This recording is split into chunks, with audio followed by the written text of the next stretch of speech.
ചക്ക അങ്ങോട്ട് എടുത്തിട്ട് കാന്താരിയിൽ ഇങ്ങോട്ട് മുക്കുക. മാങ്ങാച്ചാറോട് വേണം. അതെ, അത് ഇവിടെ മാങ്ങ ആയില്ല, ആവുന്നേ ഉള്ളൂ. എന്നിട്ട് പിടിക്കുക. നല്ല ഒരു പൊടി.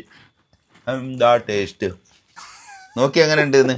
അടിപൊളി ഓർഗാനിക് സംഭവം. നാടൻ ചക്ക, കാന്താരി, മുട്ട പുഴുങ്ങിയത്, അതെ, ഏത്തപ്പഴം. നിങ്ങൾ ഏത്തപ്പഴം എന്നല്ലേ പറയണേ? അതെ. പിന്നെന്താ വേണം? ഒരു കോഴികളുണ്ടെന്ന് അടിപൊളി നാടൻ കോഴി. അതിനുപരം കോഴിമുട്ടുണ്ട്. കോഴി ഗൾഫിന്ന് കഴിച്ച് മടുത്തിട്ട് അങ്ങോട്ട് വരുന്നത്. ഇത് ലോകത്ത് എവിടെ പോയാലും കിട്ടില്ല. അപ്പൊ നല്ല ഒരു പൊടി, നല്ലൊരു വെറൈറ്റി. നമ്മളെ ഓസ്ട്രേലിയയിൽ നിന്ന് ഷിജു ഇങ്ങോട്ട് വന്നതാ. അപ്പോൾ നമ്മളെ സൽക്കാരം ഓർഗാനിക് ഫുഡുകൾ മാത്രം. കൂടെ ഒരു കട്ടൻ കാപ്പി. കട്ടൻ കാപ്പി പുറത്തുനിന്ന് വാങ്ങിച്ചതല്ല. ഒന്ന് കുടിച്ചോ, ഒന്ന് ടേസ്റ്റ് ഉണ്ടെന്ന്.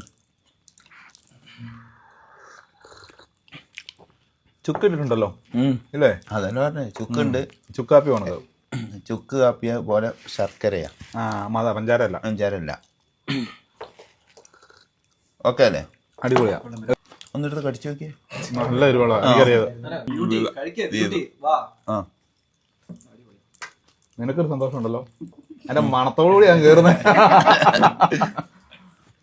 നിങ്ങൾക്ക് എല്ലാവർക്കും എന്നെ കൊണ്ട് കടിപ്പിക്കണമെന്ന് ഭയങ്കര ആഗ്രഹമായിരുന്നു.